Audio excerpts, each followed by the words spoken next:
Shalom semuanya, kembali lagi di podcast One Voice. Kini ku tahu.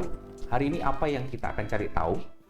Kita akan sama-sama ngobrol satu topik yang sangat menarik dan kita kedatangan dua narasumber yang sangat luar biasa. Dua-duanya dari bidang teologi GBI BPD Surabaya. Yang pertama adalah ketuanya, yaitu Pendeta Madya Dr. Roni Suryawijaya. Selamat malam Pak Roni. Selamat malam, Ya. selamat malam. Dan yang kedua adalah wakil ketuanya bidang teologi GBI BPD Surabaya, yaitu Pendeta Madya Daniel Handi, Master Teologi. Selamat malam. Selamat malam, Bro Hizkia. Selamat malam semuanya. Selamat malam. Senang bisa kita ngobrol-ngobrol lagi nih. Kita akan ngobrol-ngobrol soal fenomena yang sering terjadi di gereja. Iya kan? Fenomena yang terjadi di gereja adalah para pelayan Tuhan, mungkin juga jemaat juga ya. Mereka kelihatan aktif, tidak pernah absen di dalam pertemuan-pertemuan ibadah, tetapi tanpa disadari, hati mereka kering, mengalami kekeringan rohani, mengalami sesuatu yang kekosongan dalam hati mereka. Ini mirip-mirip ada satu istilah di kelautan ya, rip current, ya kan? Kalau di kelautan rip current, kalau di teologi Rick Warren. Asik. Ya, jadi ya ada sebuah rip current ini kan gelombang bawah laut. Tampaknya lautnya tenang, tetapi ada sebuah arus di bawah yang begitu kuat, yang kalau kita nggak sadari, kalau kita nggak aware tentang itu bisa membawa kita tuh semakin jauh dari pantai. Dan itu sangat berbahaya. Beberapa waktu lalu kan juga ada sebuah tragedi ya, di pantai Drini, gitu kan, ada siswa SMP yang terseret ke tengah laut dan ya kita turut sepenanggungan untuk tragedi ini. Dan ini benar-benar kalau saya turunkan dan benar-benar posisikan di dalam kehidupan rohani, ini sangat berbahaya kalau tidak kita pantau, tidak kita benar-benar perhatikan. Ini sangat berbahaya. Ini sama, saya ingat satu ayat di Lukas 10 ayat 41 sampai 42. Ini salah satu cerita yang saya suka juga di Alkitab, tentang Maria dan Marta. Ini perkataan Tuhan Yesus. Marta, Marta, engkau khawatir dan menyusahkan diri dengan banyak perkara, tetapi hanya satu yang perlu. Maria telah memilih bagian yang terbaik, yang tidak akan diambil daripadanya. Ini yang ketika kita banyak kegiatan, jangan sampai kita mengalami kekeringan. Nah, mari kita akan sama-sama bahas ini, Pak Roni dan Pak Handi, tentang rip current ini yang terjadi di gereja khususnya ya. Kita mulai dari gambaran apa yang pertama kali terlintas dalam benaknya Pak Roni dan Pak Handi tentang fenomena rip current yang terjadi di gereja ini. Silakan Pak Roni dulu mungkin. Oke, sebentar. Ini ada satu hal yang menarik. Saya menemukan di sebuah website National Geographic ya. Dia bilang gini, penyebab utama ternyata 80% penyelamatan yang dilakukan oleh penjaga pantai di Amerika Serikat itu penyebabnya rip current. Dan di Inggris 60% insiden yang ditangani oleh Royal National Lifeboat Institution juga terkait dengan rip current. Berarti ini sebuah gelombang yang nggak main-main seperti yang tadi diintroduksi oleh Bro Hizkia, bagaimana ini gelombang yang ada di lautan, tapi tidak tampak kayak gelombang gede. Tampaknya tenang. Tapi di dalam arusnya itu kuat banget untuk menarik orang ketika mereka sedang bermain di pantai atau bahkan sedang berenang. Sepertinya kelihatannya ombaknya itu nyaman, nggak ada sebuah ombak yang besar. Padahal arusnya kuat menarik mereka. Dan ini fenomena yang terjadi di lautan. Dan tadi seperti yang disampaikan oleh Bro Hizkia, itu fenomena ini kalau tidak diwaspadai, terutama dalam dunia rohani, banyak orang yang merasa seolah-olah mereka sedang terbuai. Terbuai itu bisa dalam hal mengikut Kristus, dalam hal pelayanan dan lain sebagainya, tapi ternyata hatinya tidak melekat pada Tuhan. Nah, ini seperti yang tadi dikonekkan dengan kisah Maria dan Marta yang tentu saja hari ini akan kita explore lebih dalam. Itu ada bahasa Gerikanya, Pak. bocor halus. Oh, baca halus ya. Iya, iya. Mungkin dari Pak Roni, Pak. Apa sudut pandang Pak Roni ketika kita kaitkan rip current ini dengan kehidupan rohani di dalam gereja? Oke. Bagi saya sih istilah rip current sendiri itu sudah sangat mengerikan ya. Kita tahu current itu waves ya, arus ya. Rip itu nyobek, merobek-robek. Jadi kalau bisa digabung secara etimologinya, bum-bum. Berarti itu arus yang memang tujuannya untuk merobek, menghancurkan. Bukan cuma sekedar enjoy for fun gitu ya, tapi benar-benar sifatnya memang destruktif. Nah, saya punya pengalaman. Tadi kalau Pak Andi nambahin dengan survei, malah tadi saya ini tertarik. Loh, gereja ini sudah pernah kasih survei belum?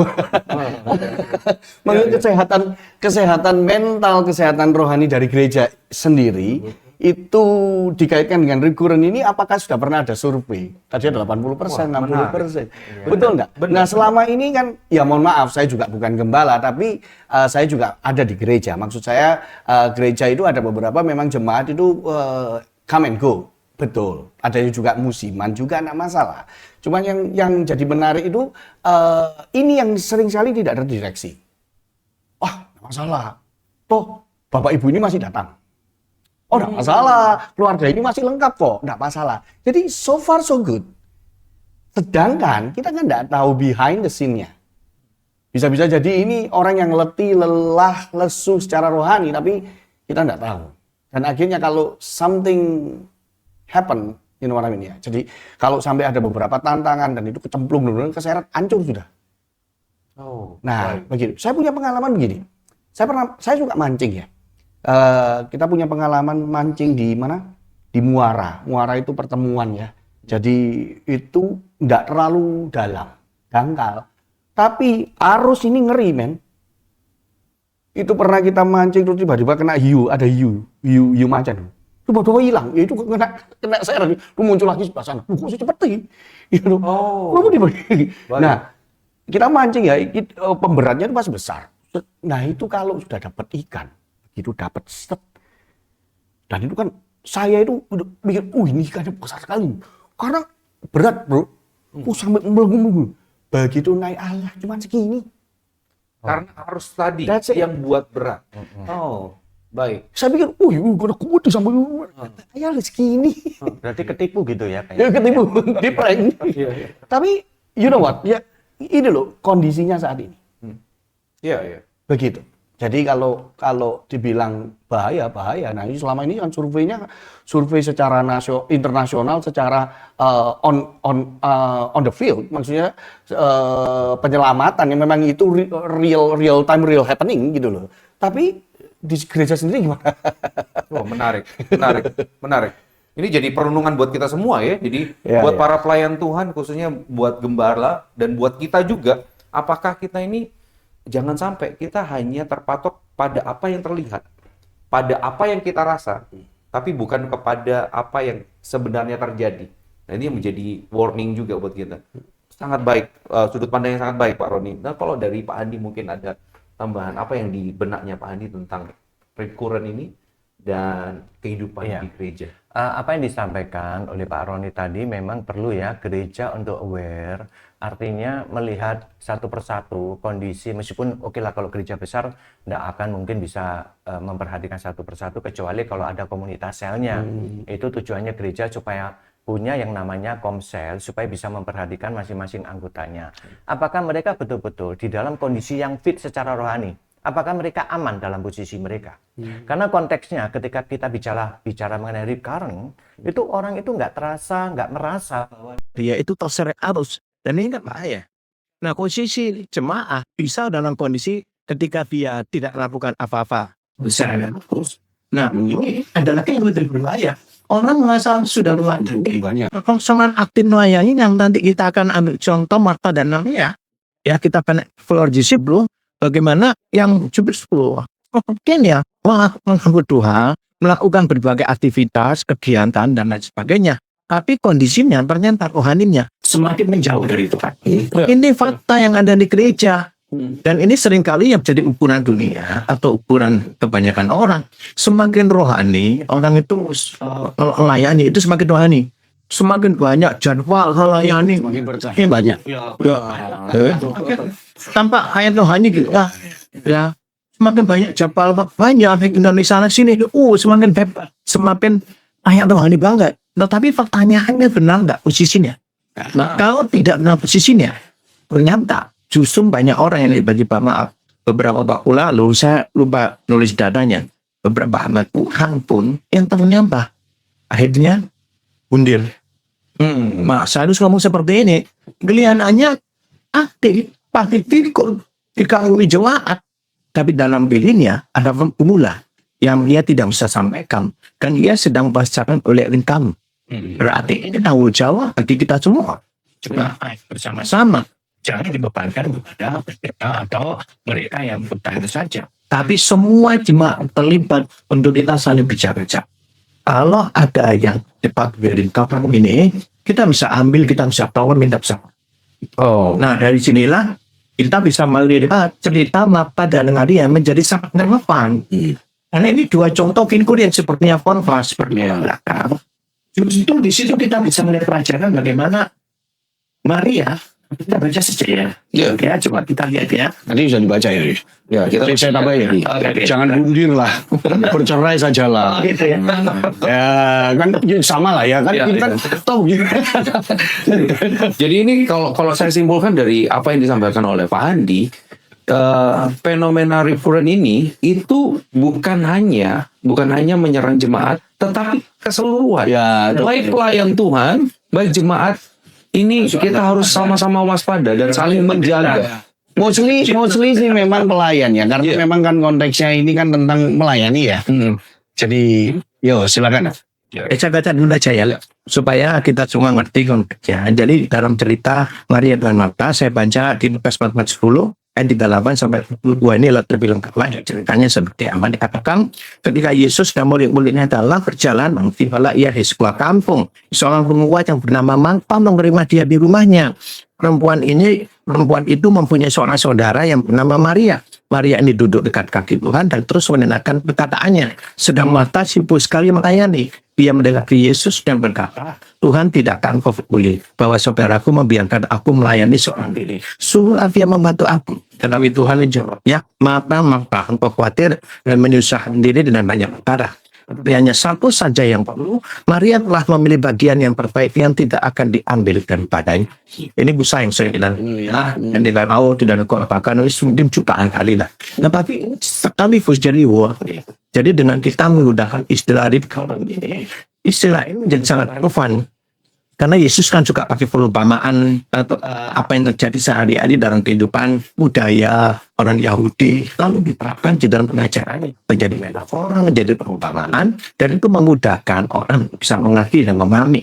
Jadi dengan kita mengadopsi istilah recurrent ini, berarti ada gelombang yang tidak kita sadari, yang begitu kuat, yang menarik kita, sehingga kita dalam kondisi yang berbahaya.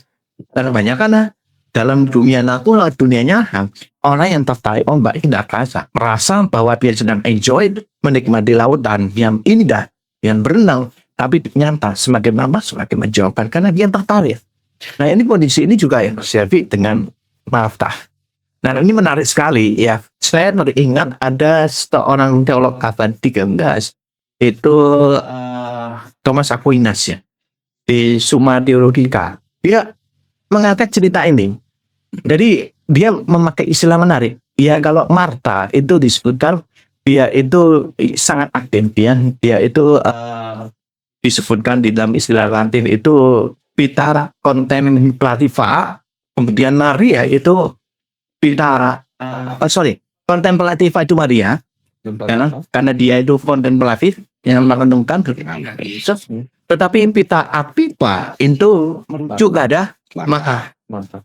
Jadi artinya bagian daripada Maria itu diam, renungkan, duduk di kaki Yesus, tapi Marta sibuk. Nah, dari segi kita bisa menarik sebuah hal yang sangat menarik. Sebenarnya begitu baca Tuhan Yesus nggak marahin Marta sebenarnya, dia nggak apa-apa. Dia mana kan? nggak pilih gugur. Sampai akhirnya Fana merasa nggak nyaman, dia merasa capek sendiri. Oh ya, sebelumnya memang belum nggak marah, betul. Dia nggak marah kepada Marta. Artinya Yesus saat itu membiarkan dua orang ini kakak beradik melakukan bagian dan sesuai dengan dorongan hati mereka. Marta itu memang si kakak yang merasa harus bertanggung jawab dengan tamu-tamu yang datang, termasuk Yesus dan murid-muridnya. Dia tidak salah lah, dia sibuk untuk menyiapkan makanan. Nah, kalau kita berkata dengan Yesus, misalnya kita mulai, Yesus pengen makan nggak? Baru kalau Pak Oni masih buffet. Haus. Kita makanya Pak Yesus tidak pernah berkata, silakan. Dan juga tahu adiknya Maria, dia untuk mendengarkan dia ketika Yesus ngajak di situ, ya kan? Kapan Yesus mulai benar waktu protes atau Marta protes. Dan yang menarik itu tegurannya itu bukan gini, Marta, bukan tegurannya bukan seperti ini, Marta, kamu terlalu sibuk, tapi tegurannya adalah khawatir. Ini kayak kok bisa khawatir? Betul. Ini bukan khawatir itu kan di sini, di hati, Bukan di tangan. Iya, bukan di tangan. Padahal yang sedang dipermasalahkan oleh Marta itu adalah kesibukannya dia. Kewalahan, dia sedang kewalahan. Dan kenapa Yesus kalau secara gampang ya, sudah taruh aja sama kayak Maria aja nih, duduk nih. Gitu kan lebih ini, tapi ada sesuatu yang ditegur. Nah, apakah ada pesan khusus di sini? Kalau menurut Pak Hadi dan Pak Roni tentang khawatir ini, kenapa Yesus langsung ngomong kamu khawatir, bukan kamu sibuk? Iya. Menarik menurut saya. Saya dulu ya. Iya. Betul tadi. Memang Tuhan enggak masalah kok. Waktu Marta sibuk masak ya, enggak ditegur. Katakanlah itu sampai selesai masakan jadi pun disajikan, Tuhan enggak akan marah. Tapi di 40 tadi yang jadi proyek kita saat ini, itu Tuhan mulai menegur. Bahasa asli kenceng banget ini, marah ini sudah. Ditegur, ya. Nah, kenapa kok ditegur? Nah, begini, Tuhan ini tidak melihat kesalahan Marta itu pada apa yang sedang dia lakukan atau apa yang sudah dia lakukan. Masak-masak itu ya, di dapur gitu ya, urusan dapur. Bukan, tapi di sini. Ya. Makanya kamu tadi pakai kata khawatir. Nah, itu nanti saya jelaskan. Di King James, itu kata khawatir, itu pakai kata careful. Careful. Nah, susah ini. Sedangkan di versi bahasa Inggris yang lain pakai kata distracted, pakai kata annoyed. Tapi King James pakai kata careful. Wah, ini susah ini. Nanti ya. Menarik. Jadi saya ada beberapa alasan kenapa kok sampai Tuhan ini menegur ya. Satu, karena pelayanan Marta sesungguhnya itu sudah kehilangan esensinya. Jadi sangat disayangkan dia datang ke Tuhan dan akhirnya dia komplain nih. Seandainya itu kalau dia selesaikan, oh Tuhan enggak apa-apa. Ya, tapi ini kehilangan esensinya. Jadi seakan-akan begini loh. Marta ini sedang melayani Yesus tapi tidak bersama dengan Yesus. Wah. Oke. Sekali lagi ya. Marta itu melayani Yesus tetapi tidak bersama dengan Yesus. Berapa banyak kita hamba-hamba Tuhan yang ngaku kita punya keaktifan yang luar biasa ya di gereja. Sudahlah, name it lah. Mau WL, singer, song leader, pemain musik, pengkhotbah, asyir, diaken, apa saja, bahkan multimedia. Ya dong. Oh, melayani untuk Yesus. Ya kan benderanya pelayanan untuk Tuhan. Pertanyaannya, punya enggak persekutuan dengan Tuhan? Itu satu hal yang ironis sekali. Nah, kan begitu. Ya memang ini materi susah lagi pula gini, Bro. Kita di BPD pusat, BBP ya, pusat ya, seluruh Indonesia ya. Kita dikasih satu tema itu untuk gereja-gereja GBI, itu revival. Oh, okay. Look, revival is not talking about yang sakit sembuh, yang lumpuh berjalan. Nah. Kalau cuma kayak gitu tuh, mohon maaf, itu dana nggak sedikit. Iya toh? Ya. Dan mohon maaf, sekali lagi, belum tentu menyelesaikan masalah gereja sendiri. Iya. Iya. Nah, jadi itu. Nah, dia begitu sibuk, kembali ya. Marta itu begitu sibuk dengan sang tamu hingga lupa bahwa sang tamu sendiri itu jadi perhatian khususnya. Okay. Seakan-akan ini gini loh. Paradoks banget. Pelayanan Kristus, pelayanan bagi Kristus, pelayanan untuk Kristus, tapi akhirnya memisahkan diri dari Kristus. Ya. Halo? Ring a bell. Jadi pelayanan untuk Kristus. Oh, ya ini Tuhan kasih yang terbaik untuk Tuhan dan bla bla bla. Kita sudah sering mendengar jargon-jargon ini. Tapi kalau sudah dikaitkan lagi dengan recurrent, loh ini pelayanan untuk Kristus, tapi on the field, the fact is kamu jauh dari Kristus. Tapi kamu aktif dalam pelayanan itu. Makanya dia komplain. Loh ya makanya jadi komplain. Ya, Dan yang kedua begini. Maria Marta ini kan orang Yahudi. Dia tahu prioritasnya. Nah, prioritas Marta itu terbalik. Jadi ada budaya Yahudi itu gitu. Kalau seorang guru, rabi datang ya, itu yang jadi pusat perhatian itu adalah pengajarannya. Pengajar. Ya, itu nomor satu. Jadi pengajarannya. Bahkan ada survei-survei Alkitab lah ya. Talmud juga mencatat. Itu kalau sudah makan-makan gini, misalnya rabinya di sini, ini biasanya taruh di tengah sih. Gini ya, kita murid-muridnya gitu. Ini makanan di sini, misalnya kuitio goreng, capcay goreng, terserah. Nah, kalau gurunya ini, rabinya ini belum selesai ngomong, ya kita dengar. Dan itu it's common thing, kalau misalnya kita dengerin rabi guru kita ini ngobrol gitu ya, ngomong, mengajarkan sesuatu, kasih wejangan lah. Makanan ini dingin itu sudah bahan umum. Sudah kejadian umum. Sudah biasa. Sudah biasa. Bahkan kalau nggak dimakan pun no problem. Yang penting ini dulu. Pengajarannya didengarkan. Marta itu tahu model kayak gini. Tapi dia sudah ribut duluan. Pelayanannya itu berubah menjadi beban. Ya. Nah, di King James itu juga ngomong, sedang Maria sibuk sekali sebelum yang khawatir ya.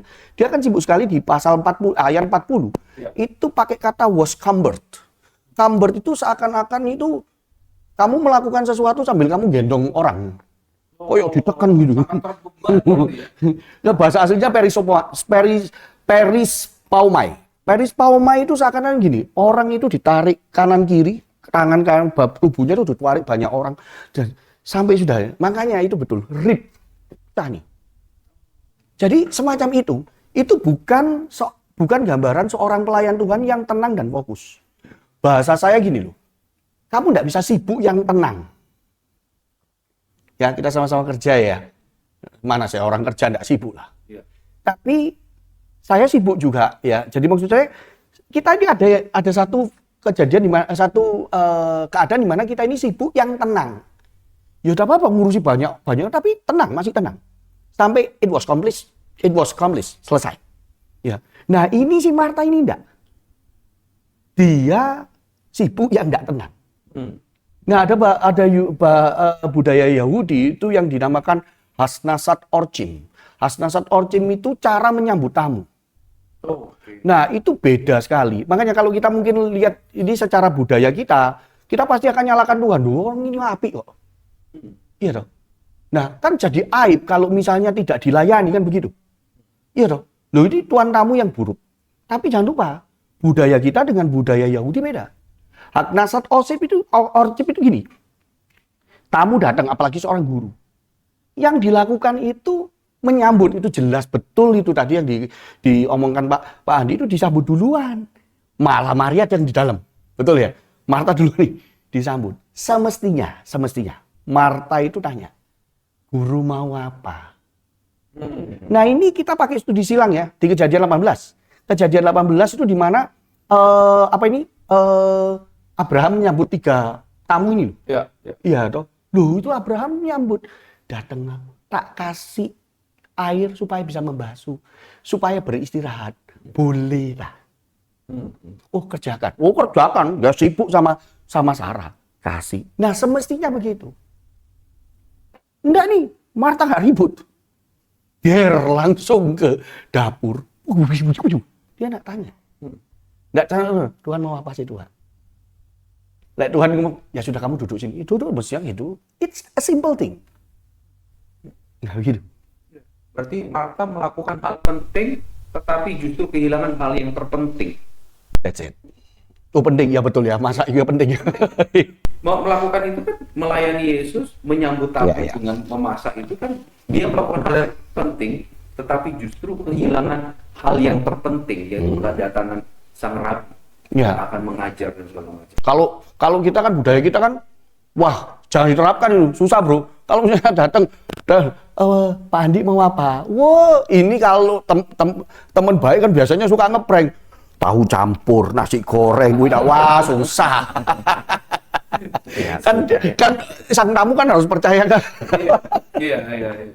Ya gitu. Nah, justru di sini kan akhirnya peran Maria itu sangat signifikan untuk memberikan satu nilai yang lengkap dari apa yang dilakukan oleh kedua kakak beradik ini.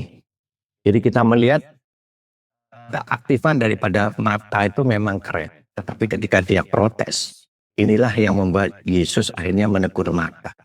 Nah yang menarik, saya buka tambahan satu ya Pak Andi, karena ini menarik banget, karena Yesus menegur Marta di ayat 41, tapi Tuhan menjawabnya, engkau khawatir menyusahkan diri dengan banyak perkara. Nah, Marta bukan cuma khawatir, dikatakan juga menyusahkan diri. Ya, saya ambil pelajari bahwa apa Yunani yang dipakai itu bakso menyusahkan diri sebenarnya lebih mengarah kepada sebuah gangguan jiwa sebenarnya, mental health. Jadi ini sudah bukan cuma sekedar khawatir. Jadi kondisi Marta itu pada titik bukan sekedar khawatir biasa, karena Tuhan Yesus pakai kata berikutnya yang lebih berat kondisi pada Marta itu bakso. Nah, kata bakso cuma sekali. Perjanjian baru. Kata ini dipakai cuma Turbe satu. itu hanya sekali. Dan ini kondisi kejiwaan yang sudah cukup parah dalam kondisi keletihan, capek, frustasi, ya dalam segala kegiatan yang sepertinya untuk Tuhan, tetapi ternyata itu sebenarnya menurut saya untuk aktualisasi diri ya, karena dia melakukan bukan based on intimate with God, bukan berdasarkan keintiman dengan Tuhan, tujuan untuk Tuhan, tetapi kesibukan yang akhirnya membuat dia khawatir dan sampai dia mengalami gangguan pada jiwanya. Nah pertanyaannya, apakah ada orang Kristen, bahkan hamba Tuhan, pendeta yang besar sekalipun dalam kondisi ini, apakah tidak mungkin bisa terjadi? Bisa. Banyak. Justru disinilah kita berbincang-bincang supaya kita aware, kita sadar. Jangan sampai kita terseret arus seperti Marta yang ternyata dia khawatir dan menyusahkan diri. Ada gangguan jiwa di situ. Yang membuat akhirnya dia itu yang negur Yesus duluan. Lucu ya. Iya. Itu yang dimarahin itu bukan Marianya, Ya, tapi Yesus iya, yang dimarahin. Merasa kok diemin aja Ya, sih. itu bukti betul tadi itu. Bukti mental health tadi itu. Iya. Makanya itu kalau kita tarik ke dalam kehidupan sekarang ini, akhirnya bukan hanya menyalahkan keadaan, tetapi menyalahkan Tuhan. Tuhan, that's it. Iya, ini kan bukan sebenarnya kan Marta tidak bilang gini, Maria, tolong ngono aku, enggak bilang gitu. Tapi Yesus, Tuhan, suruh, wah gitu kan. Nah, betul. Wah, saya tahu. Jadi sekarang khawatir dan turun baso tadi ya, menyusahkan diri itu sangat rentan akhirnya kita menyalahkan Tuhan. Nah, itu dia. Jadi kalau sebenarnya ini bisa menjadi sebuah ukuran parameter di dalam kehidupan kita. Melayani itu baik, sibuk itu oke, bagus, tetapi jangan sampai itu mencari untuk aktualisasi diri. Nah, Gini, karena ada orang-orang Kristen tertentu, bahkan para pelayan Tuhan merasa dia itu sudah berbuat banyak kalau dia semakin capek buat Tuhan. Nah, ini konsep yang keliru. Semakin Saya capek, capek, saya semakin kepingin rohani. cepat pulang. Semakin hebat. Akhirnya apa? Banyak, bahkan hamba Tuhan pun stres, iya. khawatir. Bahkan Saya- mental oke. health juga terjadi, gangguan jiwa. Saya tambahin ya, Pak Andi. Ini menarik, ini serius. Ya, saya juga saya setuju ya. Kata turbaso, turbe itu artinya trouble. Dan itu memang dimensinya bukan ini lagi, tapi jiwa. Lebih dalam lagi ya. Iya. Lebih Jadi dalam. seumpama ini, saya ini suka mikirkan begini loh. Seumpama itu. Waktu Marta ini masak nih, seumpama lagi ribut sibuk-sibuknya ini, kata tadi ya, kambert gitu ya. Tiba-tiba Yesus datang, nepuk. Wih, bagus loh kamu. Oh, berhenti loh. Selesai. Oh, Jangan Oke. lupa, yang dikatakan Pak Handi itu betul. Orang yang model kayak begini itu butuh validasi untuk asupan jiwanya. Oh, baik. Kamu hebat. Terus kan dahsyat. Iya, Selesai. Oh, enggak ada acara ayat 40-41 enggak ada. Oh, oke, baik, baik. Tapi, Jadi bukan, tapi bukan- sekali lagi itu cara yang keliru. Ya, Artinya, betul. karena dua figur ini ditampilkan untuk jadi pelajaran ya di pembacaan hari ini. Justru sekarang tokoh yang menarik yang menjadi base fondasi yaitu si Maria. Maria. Coba kita lihat bagaimana Tuhan bilang ya di ayat yang berikutnya. Ayat 42, tetapi hanya satu saja yang perlu, Maria telah memilih bagian yang terbaik yang tidak akan diambil daripadanya. Terjemahan lain bukan yang terbaik ya, baik ya. Artinya dia ini bukan komparasi, artinya Marta itu tidak melakukan yang baik, tidak. Bukan itu maksudnya. Karena keduanya sebenarnya perlu ya Pak Roni ya. Betul. Harus seimbang sebenarnya, setuju. Tetapi base harus dilandaskan pada tindakan Maria, yaitu kontemplatif itu. Jadi ini akan mengarahkan dari setiap sikap dan cara kita melayani. Ini perlu diperhatikan. Jadi ketika Maria mengambil bagian yang baik atau yang terbaik, duduk di kaki Tuhan, membangun keintiman dengan Kristus, itu artinya dia sedang membangun kehidupannya. Dia sedang membangun suatu dasar untuk ia bertindak secara benar. Makanya Marta kenapa ditegur? Karena dia tidak punya yang bagian ini. Makanya saya teringat bahwasanya tokoh yang tadi saya sebutkan, Thomas Aquinas, dia membuat istilah yang namanya vita apa itu ya, yang seimbang ya. Sebentar saya pikirkan dulu ya. Vita oke, coba kita ngobrol dulu. Jadi maksudnya itu sebuah keseimbangan antara kehidupan yang kontemplatif dengan yang aktif. Ya. Jadi harus seimbang memang sebenarnya, jalan bareng. Karena kalau salah satunya tentunya tidak bisa dikatakan baik. Kalau Maria hanya duduk diam tidak melakukan apa-apa juga perlu dipertanyakan. Tetapi yang dilakukan Maria itu adalah landasannya. Landasan untuk melakukan apa yang harus dia kerjakan. Tokoh yang paling ideal ya tentu saja Tuhan kita, Yesus Kristus. Kita temukan banyak kali dia berdoa menyendiri dengan Bapa. Pagi-pagi hari dia berdoa kepada Bapa, betul ya? Tetapi juga di hidupnya dia juga melakukan aktivitas, mengajar, menyembuhkan orang sakit, melakukan mujizat, berkhotbah. Tetapi di sisi lain dia juga berdoa. Nah ini keseimbangan ini yang harus kita pahami sebagai orang percaya, terutama para hamba Tuhan, supaya jangan kesibukan kita itu berdasarkan untuk cari validasi. Ya, kalau cari validasi, kita akan stres sendiri. Kalau tidak dapat validasi. Kalau nggak dapat validasi, makanya dia akan kejar yang namanya pelayanan, kegiatan, khotbah, jadwal, undangan. Apalagi kalau masuk YouTube. Biasanya kalau sekarang Cari follower ya Pak. bahasa Gen Z sekarang itu pick me. Pick Orang me. pick me. Jadi pilih aku gitu kan.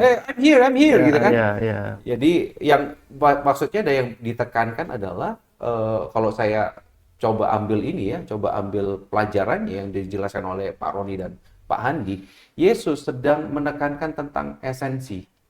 Ya kan, ketika kita tahu esensi, di sana ada juga validasi dari Tuhan bahwa betapa Tuhan juga mengasihi kita. Ya, karena gini loh, prinsipnya Tuhan itu lebih tahu diri daripada kita. That's it. Kalau boleh saya tambahkan sedikit ya Pak Handi. Tadi kata turbaso tadi sempat dieksplor baik dengan Pak Andi ya, oleh Pak Andi. Saya tambahin yang merimnau ya. Merimnas ya, merimnau.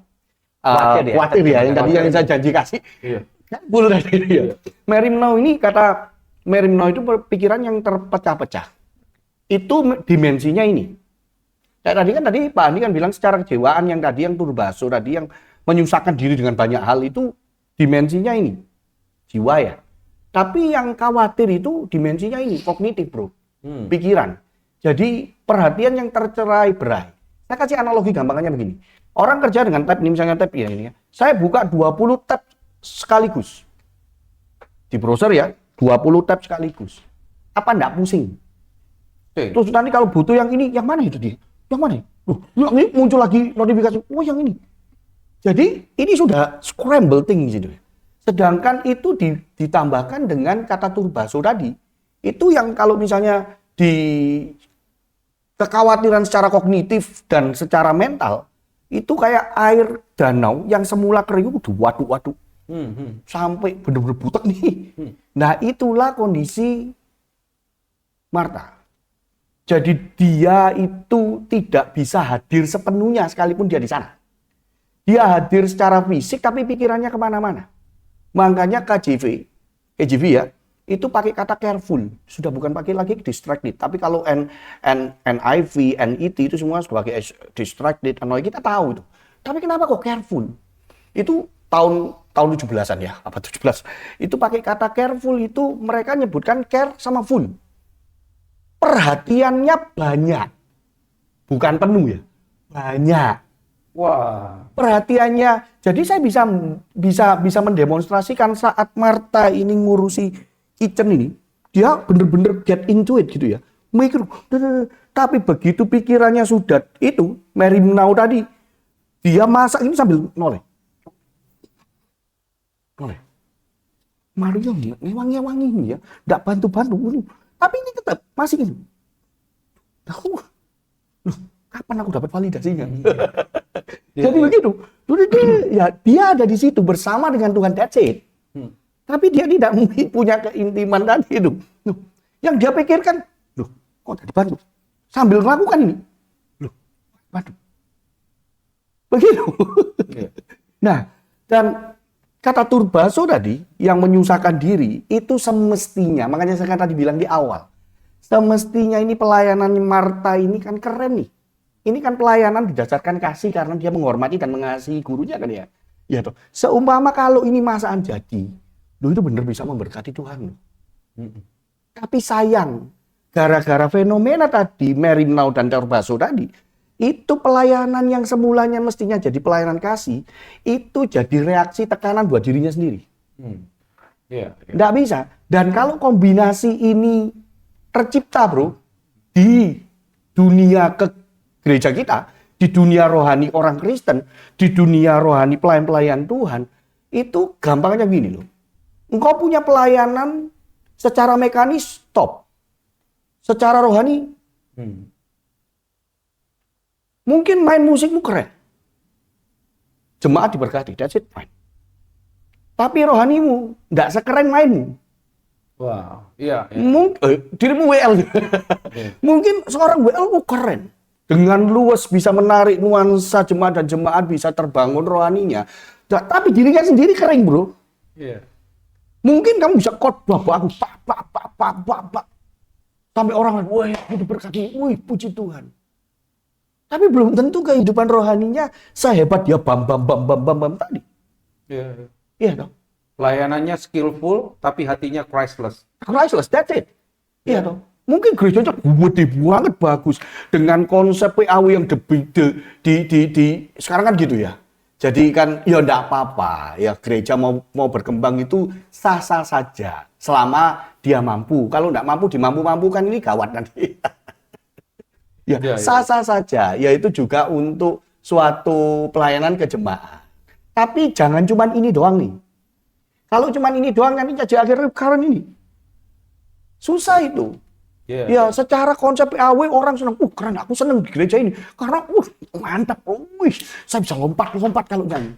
Apakah itu satu indikator kalau rohanimu juga bisa lompat-lompat? Iya. Iya, kamu waktu nangis, waktu nyanyi bisa nangis karena WL-nya keluar biasa. Secara mekanis, that's it. Top.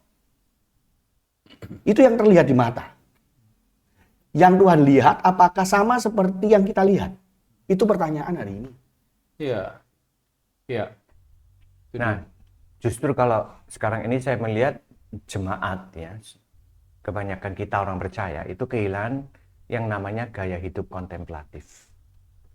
Nah, zaman dahulu, zaman para rahib Kristen itu mereka biasa ya. Ini memang berlebihan.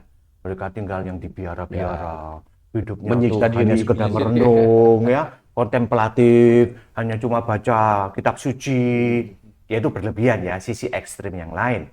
Tetapi justru di dunia modern sekarang ini kita kehilangan yang namanya gaya hidup kontemplatif itu. Duduk, merenung, berdoa, dan mendengarkan Tuhan untuk berbicara sama kita. Dan ini sudah hampir tidak ada sama sekali di era dunia modern sekarang ini. Yang ada sekarang ini justru model Marta, yaitu yang sibuk, yang dimana semua itu harus serba instan, cepat, segera, sehingga pikiran kita itu nggak ada waktu untuk seperti Maria, duduk, diam, dan berdoa. Ayo coba tanya, jujur sama kita yang mendengarkan podcast hari ini, seberapa banyak di antara kita yang meluangkan waktu untuk bisa duduk, diam, tenang di bawah kaki Tuhan. Kebanyakan kita apa? Buka HP, mau tidur, masih buka HP, ya lihat-lihat WA, baca-baca artikel, lihat berita, bangun tidur, doa singkat, baca Alkitab singkat, lalu lanjut dengan kegiatan, ya buka HP lagi, kerja dan lain sebagainya, pulang ke rumah capek, masih buka HP. Waktu kita ngelihat screen layar ini berapa jam yang kita pakai. Sementara hidup duduk diam kayak Maria itu jarang kita kerjakan. Makanya yang kita temukan sekarang ini adalah kekristenan yang secara kemasan itu kelihatan keren, bagus, kuat. Tapi ternyata ketika menghadapi ujian yang namanya fondasi itu nggak ada, rapuh. Jadi maksud ketika diberikan atau kisah tentang Maria dan Marta ini, bangunlah hidup kita pada gaya hidup kontemplatif yang itu akan mengarahkan hidup agenda tujuan kita dengan cara kita melakukan berdasarkan kontemplatif kita dengan Tuhan. Semua tindakan kita akhirnya berdasarkan pada hubungan kita dengan Kristus. Itu yang membuat kita jadi kuat. Dan kalau nggak ada gaya hidup Maria, cuma sekedar kayak model Marta, kelihatannya oke lah, semuanya baik lah. Ya kan followernya banyak lah, gerejanya megah, tapi dalamnya rapuh, nangis, sakit, ya, yang itu tutur baso itu, jiwanya bergejolak ya Pak Roni ya, kayak air kotor itu ya, nggak ada kejernihan, selalu gelisah, khawatir, selalu gelisah, betul. Protes sama Tuhan, dan itu yang terjadi. Dan kalau ini tidak segera kita benahi, maka di antara kita tidak akan ada yang bisa bertahan di tengah ujian kehidupan di akhir zaman ini. Makanya ayo, ini gaya hidup kontemplatif ini harus kita kembalikan dalam arti duduk diam tenang, membiasakan diri untuk kita fokus sama Kristus. Makanya ketika Tuhan ajarkan tentang doa, apa yang diajarkan? Masuklah ke kamarmu, kunci pintu. Ini artinya secara rohani adalah masuk, bangun keintiman. Jangan ada yang lain yang mengganggu ketika engkau sedang berdiam dengan Bapa. Karena Bapa itu mau ngomong sama kita. Sama seperti Yesus yang ngomong lalu Maria dengarkan. Itu gaya hidup kontemplatif yang kita akan lakukan. Semua yang kita perbuat melalui kontemplasi kita itu dilakukan, ada actionnya itu melalui tindakan seperti Marta. Sehingga semua keletihan kita dalam pelayanan dan lain sebagainya tidak akan membuat kita menggerutu sama Tuhan. Jadi makanya ini menjadi bagian yang sangat penting ya. Saya yakin ya sebagai ketua teologi di Surabaya, PPD Surabaya, Pak Roni aware akan hal ini ya. Melihat situasi yang terjadi di gereja karena kesibukan luar biasa, tetapi modelnya kayak Marta. Dan ini sangat bahaya. Betul. Ya, sangat berbahaya ini. Berarti yang mesti benar-benar kita renungkan adalah jangan hidup di dalam melakukan banyak kegiatan karena itu akan membawa kita hidup di dalam kelelahan. Tetapi hiduplah di dalam perenungan karena itu akan memberikan kita kekuatan. Ya. Iya, tapi coba saya kurang nyaman dengan kata banyak kegiatan. Nggak masalah mestinya. Tuhan sendiri banyak kegiatan. Sampai dia ngomong anak manusia ini nggak ada tempat untuk meletakkan kepalanya. Itu ngomong masalah hektikness ya. Nggak apa-apa, asal imbang. Ya itu maksud saya, Pak. Oh iya. Maksud saya itu. Jadi jangan fokus kepada kegiatan. Oh iya. Ya, sorry. Iya betul. Saya bilang ketika jangan kita fokus kepada kegiatan karena itu akan membawa kita hidup dalam kelelahan. Ya. Tetapi mari kita masuk di dalam hidup pada perenungan karena itu akan memberikan kita kekuatan untuk melakukan kegiatan. Coba ke sana, Bro. Nah, itu dia. Sekali lagi coba. Keren. Jadi tagline hari ini. Jangan sampai kita hidup di dalam hanya fokus kepada kegiatan karena itu akan membawa kita kepada kelelahan. Tetapi hiduplah di dalam perenungan karena itu akan memberikan kita kekuatan. Nah, kekuatan itu yang akan membawa kita melakukan kegiatan-kegiatan tadi. Ya, Melayani orang, mengajar, WL dan segala macam. Dari apa? Dari perenungan. Tanpa perenungan kita tidak dapat kekuatan. Kalau tidak dapat kekuatan, ya kelelahan kita. Akhirnya menyalahkan Tuhan dari itu. Jadi base pondasinya itu adalah gaya hidup kontemplatif kayak Maria. Ya. Itu artinya membangun keintiman dengan Tuhan. Makanya yang tidak boleh dihilangkan dari gereja itu adalah berdoa, membangun keintiman dengan Tuhan. Ini bagian yang sangat penting. Dulu kan sering kita dengar kita harus sering banyak atau banyak berdoa dan lain sebagainya. Tapi kan sekarang nggak terlalu ya. Maksudnya memang banyak berdoa bukan panjang-panjangan lama-lamaan, bukan. Tetapi membangun connect Tuhan dengan Tuhan selalu. Jadi kayak nafas, kita ini bernafas, itu kayak kita tuh doa. Jadi sewaktu-waktu kita selalu connect dengan Tuhan. Apapun yang kita kerjakan, kita lakukan, itu selalu ingat Tuhan, selalu berdoa meskipun enggak ya sampai berjam-jam, enggak. Tetapi kita berdoa dalam beberapa kata, kita lanjut kerja, berdoa merenungkan Tuhan. Itu akan jadi sebuah fondasi dalam kehidupan kita, itu gaya hidup yang kontemplatif. Sehingga semua kegiatan, tugas, termasuk pelayanan, itu akan punya dasar. Ya. Dasarnya ya gaya hidup kontemplatif dan keintiman dengan Tuhan. Gaya hidup Maria. Makanya gaya hidup Maria dan Marta itu dijadikan satu, itu jadi sangat powerful. Ya. Tapi bagi saya ada satu hal yang menarik. Ini mohon pencerahan Pak Roni sama Pak Handi. Ketika saya dapat teks ini, dan memang benar, ini kan cerita yang dari sekolah minggu kita sudah dengar. Dan kita juga mungkin sudah mengajarkannya, ya kan? Kita sudah mengajarkannya, kita mengkhotbahkannya. Ada satu bagian bagi saya itu yang menarik tentang gaya hidup kontemplatif tadi, ya kan? Tuhan Yesus ngomong seperti ini, Maria telah memilih bagian yang terbaik yang tidak akan diambil daripadanya. Di bagian ini, waktu saya renungkan di bagian ini, tidak akan pernah diambil daripadanya. Sudah memilih bagian terbaik. Artinya, sebenarnya kedatangan Tuhan Yesus ke dunia, ke dalam kehidupan kita, itu adalah untuk memperbaiki hubungan. Dan ini hal yang terbaik, yang tidak akan pernah hilang daripada kita. Karena Tuhan selalu ada. Nah, ini yang hasil perenungan saya. Mungkin dari Pak Roni dan Pak Handi di bagian, khususnya bagian ini, tidak akan pernah diambil daripadanya. Saya melihat ini benar-benar anugerah Tuhan ya. Jadi yang harusnya kita nikmatin adalah perenungan tadi. Hubungan dengan Tuhan. Sehingga waktu kita hubungan dengan Tuhan, saya yakin ya, kok saya punya keyakinan yang sangat besar ya, bahwa kalau kita punya hubungan dengan Tuhan, kita dekat, hatinya kita bisa ambil, dan itu yang membuat kita ada compassion untuk melayani orang. Nah itu mungkin ada sudut pandang lain dari Pak Handi sama ini. Ya, saya dulu ya. Iya. Sebelum ke sana, itu kan frase terakhir ini kan cause and effect ya. Efeknya yang tadi ya, tidak akan diambil daripadanya. Cause-nya ini apa? Karena Tuhan sebutkan pertama dulu itu hanya satu yang perlu. Oh, Loh, ini Tuhan ngomong dulu. iya. Hanya yang satu yang perlu, seakan-akan Tuhan itu sedang mengedukasi komplainnya Marta nih. Sebutkan. Hanya satu yang perlu. Nah, itu banyak tafsirannya. Saya akan jelaskan beberapa. Secara literal, banyak verse satu. Kamu menyibukkan diri dengan banyak hal. Ya toh? Tapi hanya satu yang perlu. Banyak, maksudnya satu nih. Hanya lagi, ya. Nah, itu secara literal, itu banyak penafsir juga, termasuk Origenes ya. Menafsirkan itu jumlah makanan. Yang dimasak Marta ini. Maksud Tuhan ini loh. Mau coba kamu kalau masak satu saja, satu macam. Dan setelah itu kumpul sama kita kan bagus nih. Oh, baik. Tapi yang dilakukan Marta ini enggak cuma masak undi-undi. Menunya plus. Makanya dia sibuk gitu loh. Iya dong. Jadi Tuhan ngomong loh, coba satu saja kamu terus ke sini ya, enggak apa-apa, that's fine. Tapi enggak. Banyak Kamu mengkhawatirkan satu, menyibukkan diri dengan banyak hal. Nah, itu kalau mau diterjemahkan dalam bahasa aslinya, itu banyak hal itu enggak selesai semua gitu. Gara-gara enggak selesai terus dia komplain. Nah, itu cara literal. Tapi secara konteks budaya ini menarik.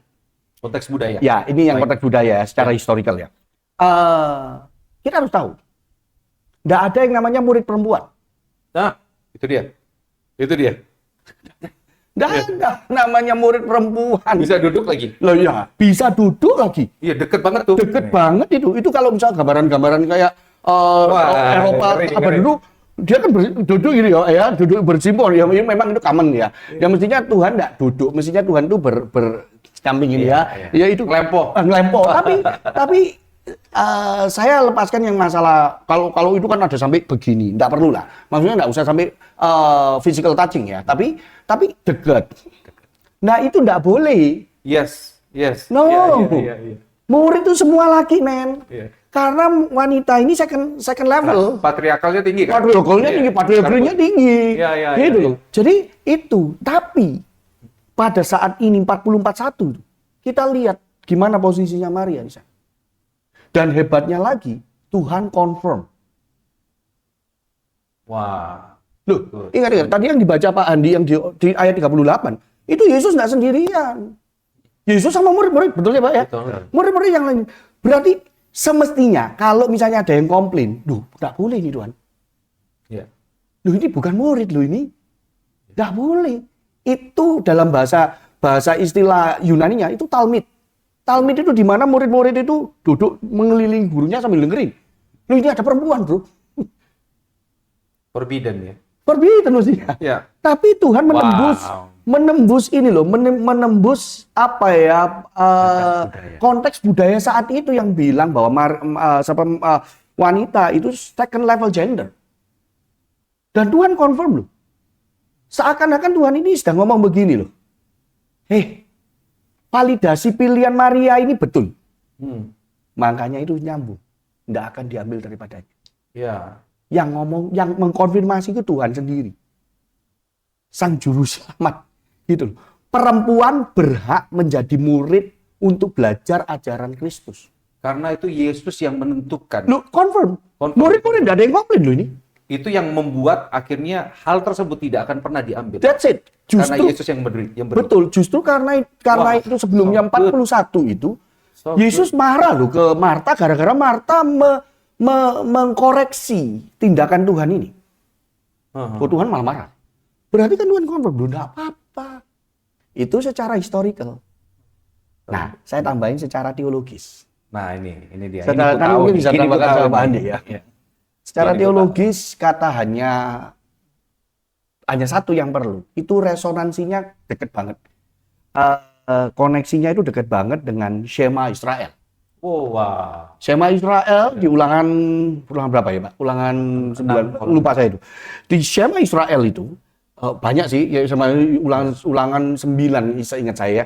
Shema Israel ini hanya ada satu Tuhan. Itu yang penting. Tuhan tuh sedang ngomong ini loh, hanya satu yang perlu, yang penting, dan itu tidak hilang daripada Maria. Artinya begini loh, bagi orang Kristen, ya, jadi bolak-balik Pak Handi itu ngomong basicnya, fondasinya, dalam fondasi fundamental maupun eksistensi manusia. Mau engkau jemaat kah, mau engkau pelayan Tuhan kah, aktif, separuh aktif, bahkan biasa-biasa saja, doesn't matter. Yang penting persekutuan dengan Allah. Wonderful. That's it. Jangan That's asal a word. lata dong. That's a word.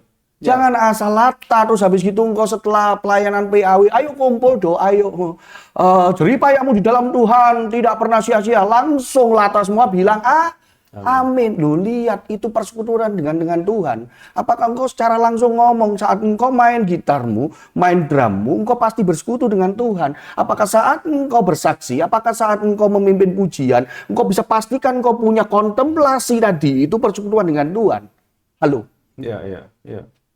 Nah, So good. itu konteksnya begitu. So good. Silakan Pak, tambahkan. Oke, ini menarik ini ya. Kalau kita gali itu kayaknya kita nggak selesai. Oh, jangan Pak, saya butuh pulang. Menarik ini. Ini ada satu catatan di ini, saya ingat ya. Ini ada Saya satu soalnya tertegun sekali di bagian ini, tidak pernah diambil. Coba, kalau kita lihat ya di ayat yang tadi kita baca ya, tetapi hanya satu saja yang perlu, Maria telah memilih bagian yang terbaik. Coba kata bagian. Ini ada di Oh, catatan sekarang saya.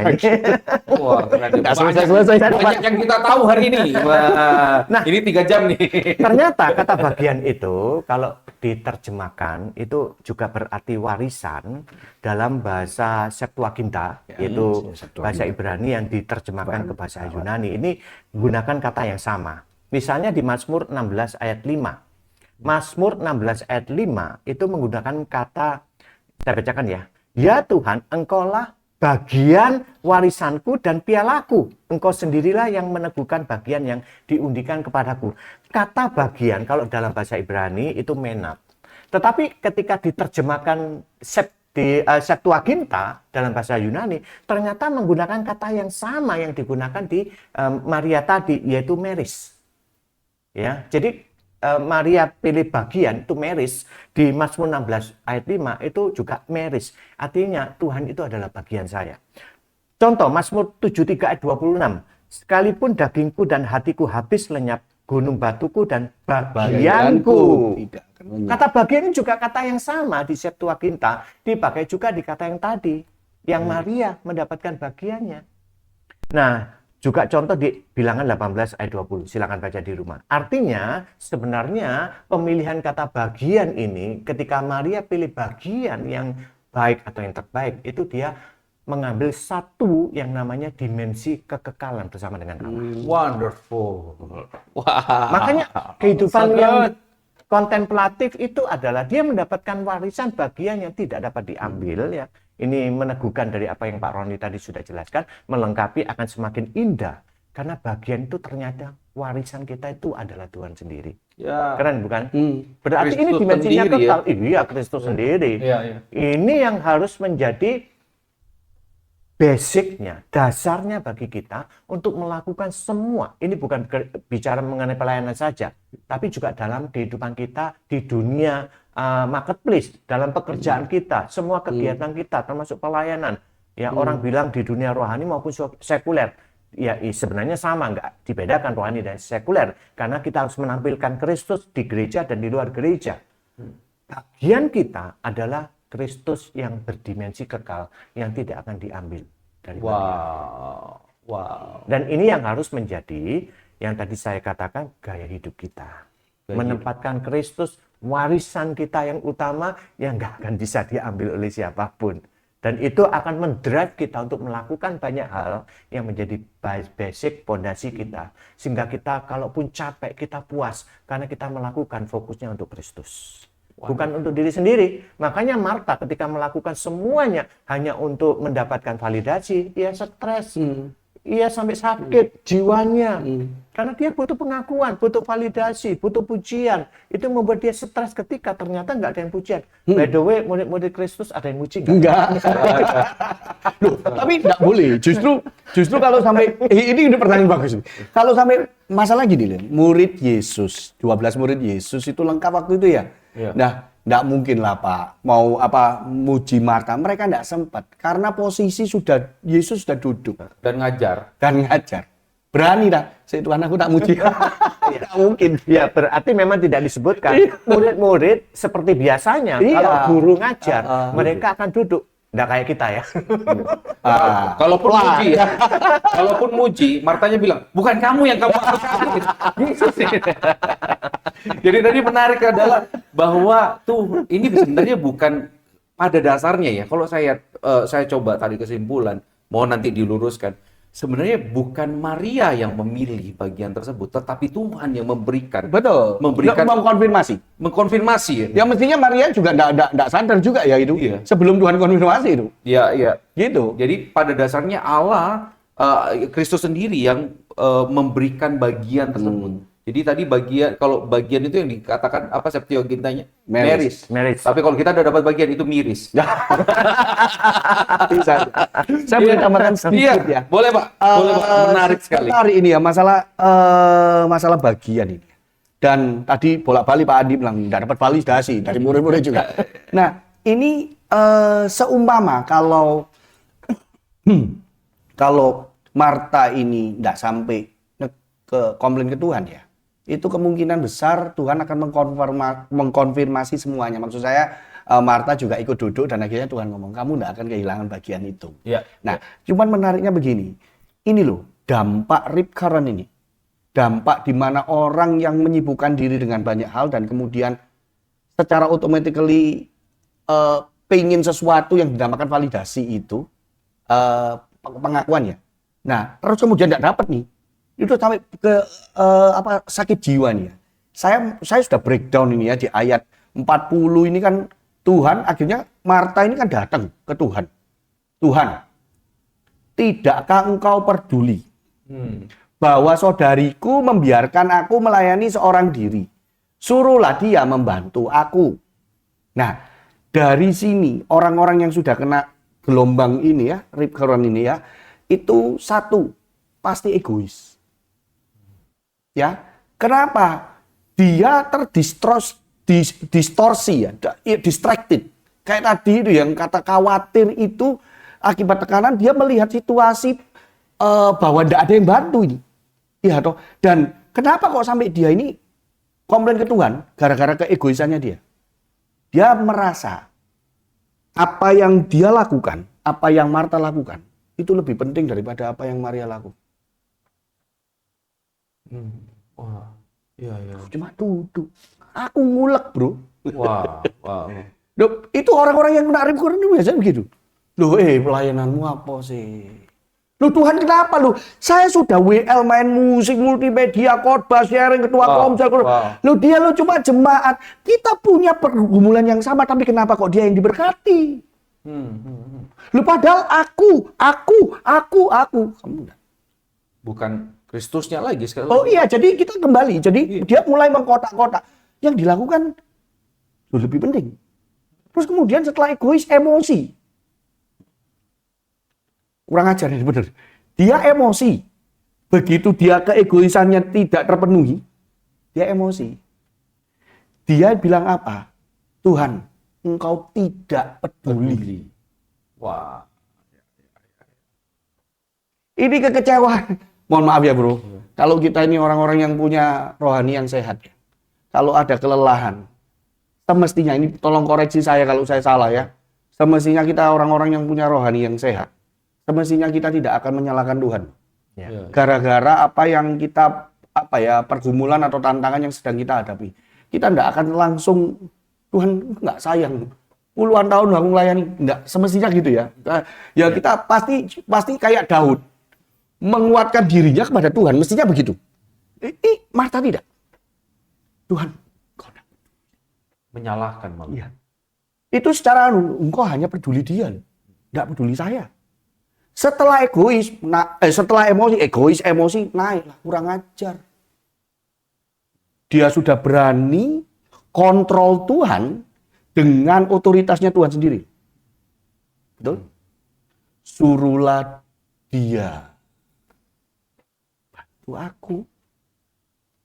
Dia pakai Marta, pakai Tuhan Yesus sebagai instrumen untuk memvalidasi agendanya. Aku benar, aku sibuk.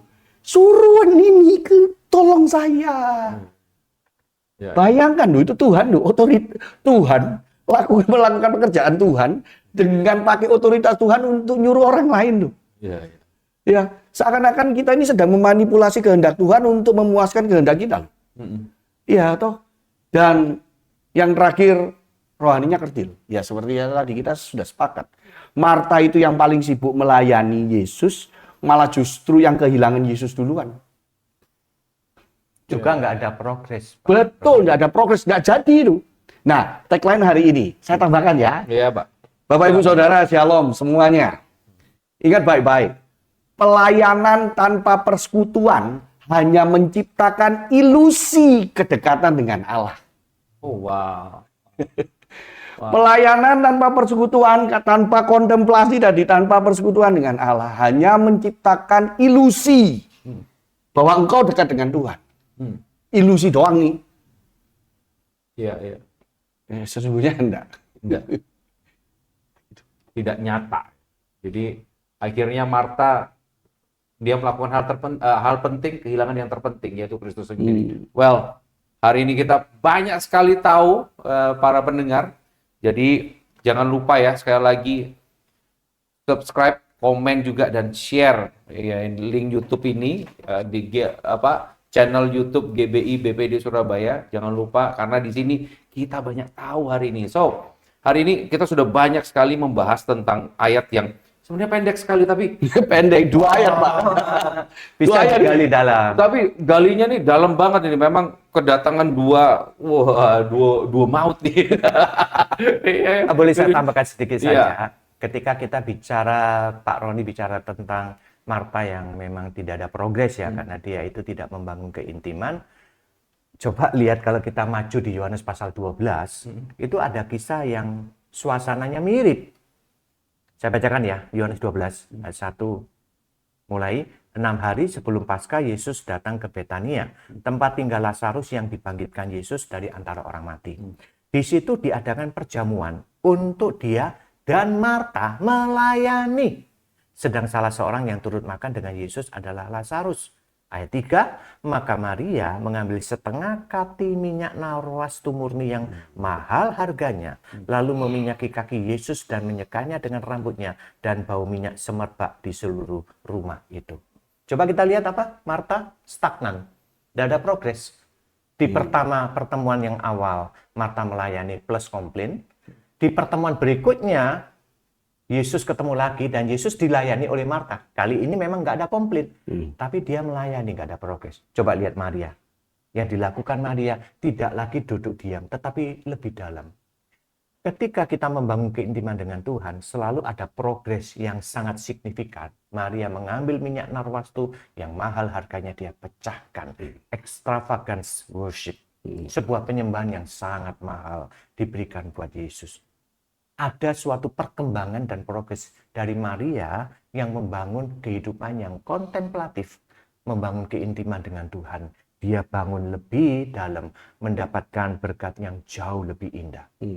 Bukan berarti Marta salah, tidak. Tetapi dia tidak pernah membangun semua kegiatannya atas dasar hidup yang kontemplatif dengan Kristus. Menarik bukan? Menarik sekali.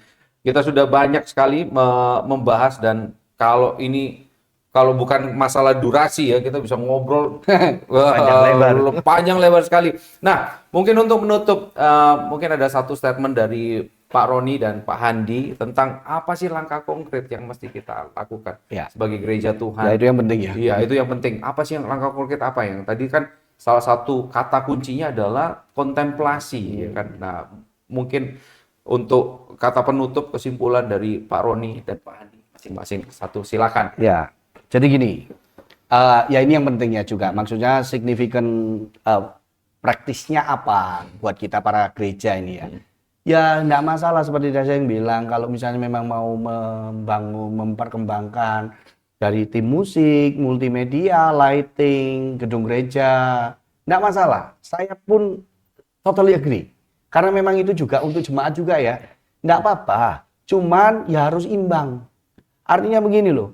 Gereja itu liturginya bukan cuma PAW doang, bro. Liturginya bukan cuma persembahan doang. Main essence-nya itu pengajaran. Iya toh. Dan jujur saya percaya kita bertiga ini setuju ya. Kalau saya bilang untuk masalah firman Tuhan enggak cukup 1 minggu sekali. Setuju. Iya toh.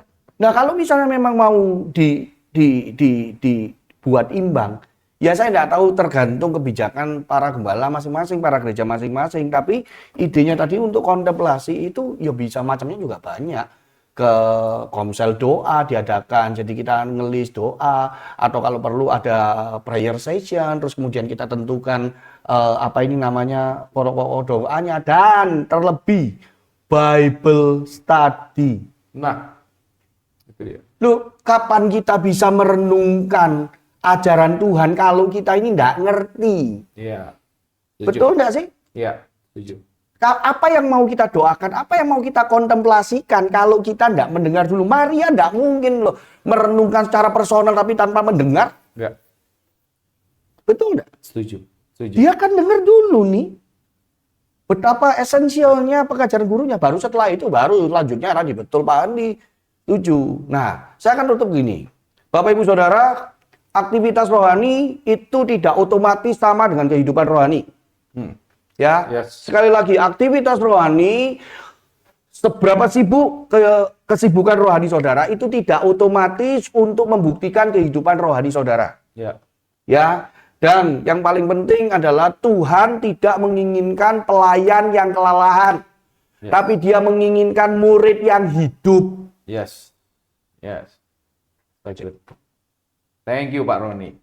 Tuhan tidak menginginkan kita hidup dalam kelelahan, tapi Tuhan tidak menginginkan pelayan yang kelelahan, tetapi murid yang hidup. Nice. Thank you Pak Roni. Mungkin dari Pak Handi. Oke, satu kalimat saja dari saya. Ini semoga akan menjadi satu kalimat yang akan kita ingat terus ya. Kalimat dari saya seperti ini, milikilah gaya hidup kontemplasi, supaya setiap tindakan, kegiatan, pekerjaan, dan pelayanan kita berpusat kepada Kristus. Ya. Dan Kristus dimuliakan. Asik. Amin. Amin. Wah, ini seru sekali hari ini. Terima kasih buat Pak Roni dan terima kasih buat Pak Handi Thank buat you. pembahasannya yang sangat luar biasa hari ini. So, para pendengar, tragedi terbesar di dalam kehidupan itu bukan hanya kita hidup tanpa tujuan, tetapi kita berhasil di tujuan yang salah. Itu tragedi terbesar dalam kehidupan kita. Kita berhasil, tapi tujuannya salah.